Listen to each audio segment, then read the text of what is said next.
Last Friday, February 18th, the From politics.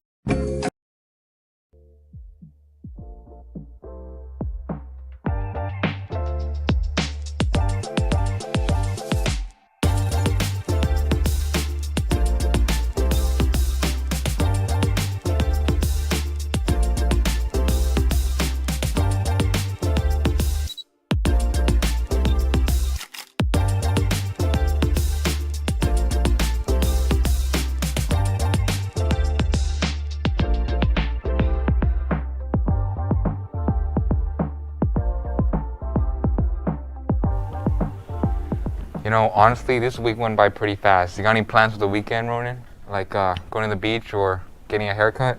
What? I think I'd like to keep my hair, thank you very much. But no, nothing much. Just homework and studying, I guess. School really got me stressed out. What the? You study over the weekend? I never do that. Peter, that's very irresponsible. I think you've caught a bad case of senioritis. I mean, if that's what you want to call it, I call it living a life. Listen, if you're stressed out, you gotta take some breaks once in a while. Well, I mean, I guess you're right. Speaking of breaks, how about you take a break from whatever boring class you're in right now to watch our show? I'm sorry that was a joke, but let's get started with the show. I'm Ronan. And I'm Peter. Welcome to APN Show 19.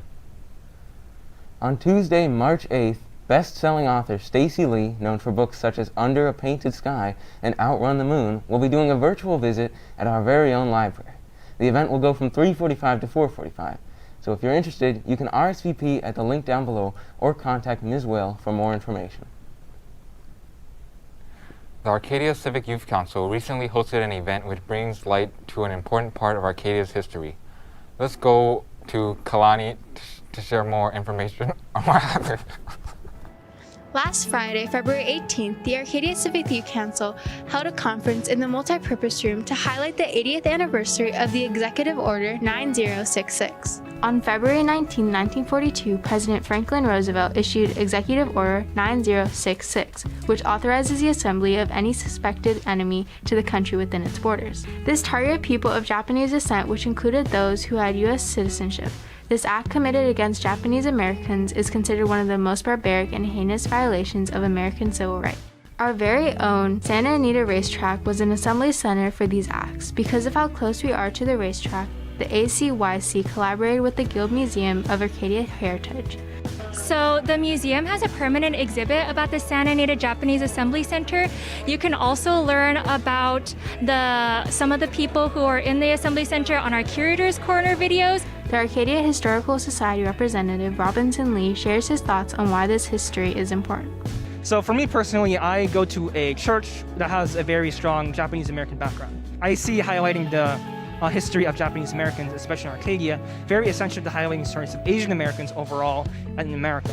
And as an organization, we believe that engaging with civics and our history, especially unfortunate history and injustice in Arcadia, is very crucial in further our mission of civics. Although this wasn't a bright time in our history, it is one that has to be remembered. If you want to learn more about this, you can visit the link down below. This has been Kailani, back to the anchors in the studio. If you're a senior looking for something fun to do tonight, why not stop by the packed parking lot at 6 p.m. for a drive-in screening of Spider-Man Homecoming. There will be a food truck selling tacos, so you might not want to miss this one. Are you going to go, Peter? What? No. Black History Month is wrapping up, and it's time that we recognize the important African American figures who have made a great impact on American history. Jelani is here to share with you their accomplishments. From politics to art, the Black community collectively has brought creative discoveries in contemporary life. So to complete this year's Black History Month, let's bring some of our history's heroes to the limelight. One of the most influential civil rights activists is Martin Luther King Jr. As you all probably have heard of him already, his impactful speeches and peaceful marches helped bring light to the Civil Rights Act of 1964, which brought the end of legal separation of the Jim Crow era. This act is still in effect today. Besides political action, civil rights activists like Maya Angelou and Nina Simone have found a way to contribute to the movement through writing and music. Known for her famous poem, And I Still Rise, Maya Angelou advocates for people to rise up against the face of oppression. In her other pieces, she goes on to defending the rights of women and share awareness of Black racism. Nina Simone, who wrote this very familiar song of the 2000s, Feeling Good, wrote this song to express the feeling of liberation from oppression. With that all in mind, what should we take from this? So I think that the Black community has really challenged America to look at itself, to look at the history, and to really wrestle with the idea of what does it mean to be an American. In addition to all of the individual contributions that you can point to in science and in art and everything else, I think that more than anything is a really powerful contribution. In conclusion, each of these new discoveries have impacted our lives and our perspective on being American. So going forward, we hope that their achievements will inspire you to make a difference. Now back to studio. We have some unfortunate news to former girls soccer coach Mr. Wudakovsky recently passed away. He is remembered as a great coach and a pleasure to have at our school. Our regards go out to his family, and he will be missed. Ronan, sometimes I get a lot of negative energy coming from you. Do you mind telling me what your star sign is? I don't know. I'm too busy with school to care about useless stuff like that. It's not useless. Come on. When were you born? I mean, I was born at the end of November, but why does that matter to you? Oh, so you're a Sagittarius. That makes complete sense. Wow. I never realized you were so into this kind of thing. Not really, but let's go to our fellow Apaches to see what astrological signs they are.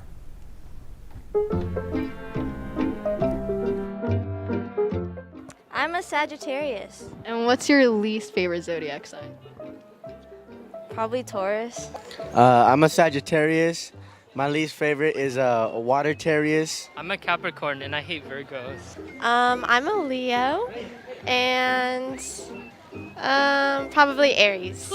I'm an Aries and my least favorite is Scorpio. I'm a Scorpio and my least favorite zodiac sign is Aries. I'm an Aries. My least Geminis. I hate Geminis. Sorry.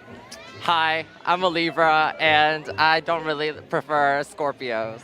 I'm a Scorpio and my least favorite sign is whatever his sign is. Hey seniors, if you're looking for financial aid, the Cal Grant deadline is March 2nd.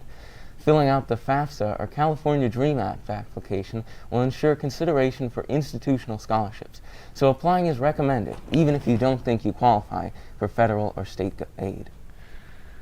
The popular action-adventure video game series, Uncharted, was recently adapted into a live-action film. With many viewers on the fence about the movie, here's Rocco to tell you if it's really worth the watch.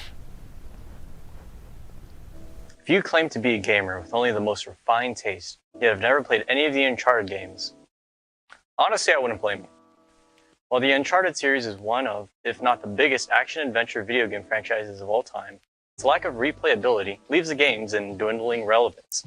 However, when fans heard it was going to be turned into a movie, there was some hype as well as some backlash considering how much of a dumpster fire some previous video game movies have proven to be. But putting the past aside and moving on, the movie wasn't as bad as everyone thought it would be. The movie is a prequel to the games, following the origins of Nathan Drake and his hunt to find the Magellan's long-lost treasure. If you're someone looking for an in-depth and engaging story, you might want to look elsewhere. The story itself is very shallow when it comes to character progression and their motives. It also progresses at an uncomfortably fast rate. If you just want to turn off your brain for a bit and see some action, Uncharted certainly provides. Seriously. There are so many physics-defying, downright crazy action scenes in this movie that you'd swear it was directed by Michael Bay in the mid-2000s. The puzzle-solving and thieving that takes place in this movie was pretty entertaining and was a good transition from the wild action scenes. Overall, I would say that Tom Holland's performance in Nathan Drake was at sometimes very jarring if you're a fan of the games, but good if you don't compare him to the in-game character. In all, this movie had a lot it could improve on. However, there are also some strong points, which earns it 3 out of 5 Tom Hollands.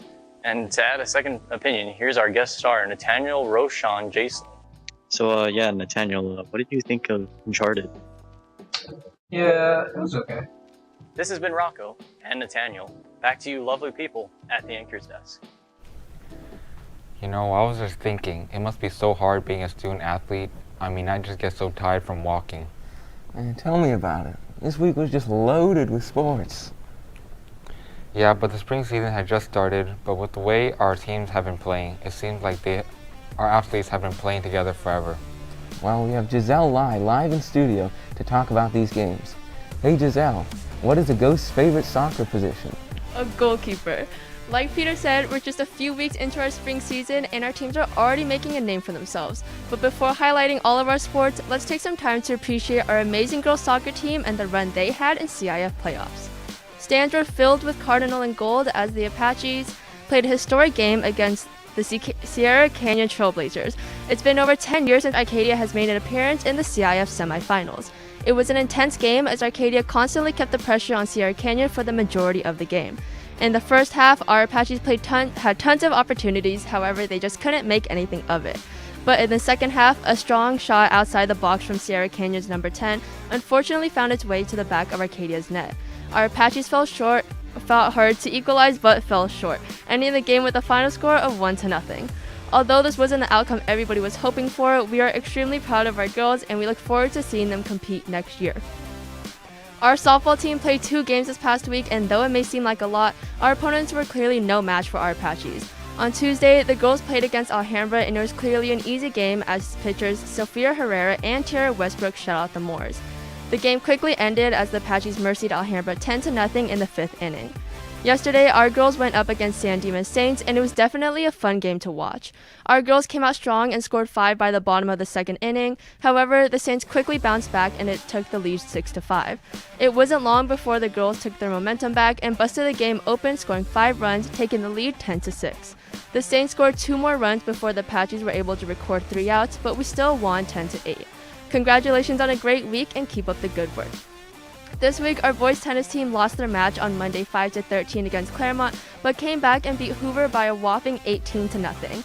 Baseball won last Saturday against Northview 4-1 and won yesterday against San Dimas 2-0, making them the Pizza Chalet Tournament champions. Our swim team had their first meet of the year against Walnut High School, where our boys took the win and the girls just nearly fell short.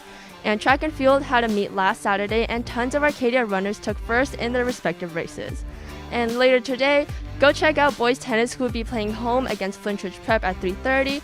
Boys swim and diving will also be competing at home at 3:30. Boys volleyball plays at Gary High School at 5 p.m. Track and field has a home meet tomorrow at 9 a.m. Baseball plays at home at 11 a.m. and badminton has an away game at Westminster at 3:15. Be sure to wish our Apaches luck if you see them around. This has been Giselle L.I.E reporting for Apache Sports. Back to Peter and Ronan at the anchor's desk. Just about does it for the show this week. Make sure to follow us on all our socials down below. On a more serious note, Russia has recently taken action and invaded Ukraine. We will be doing a full story on this next week, so don't forget to tune in. Yes, this is very serious news, and we hope you all stay informed on this issue. This has been Peter. And Ronan. See you next week, Apaches.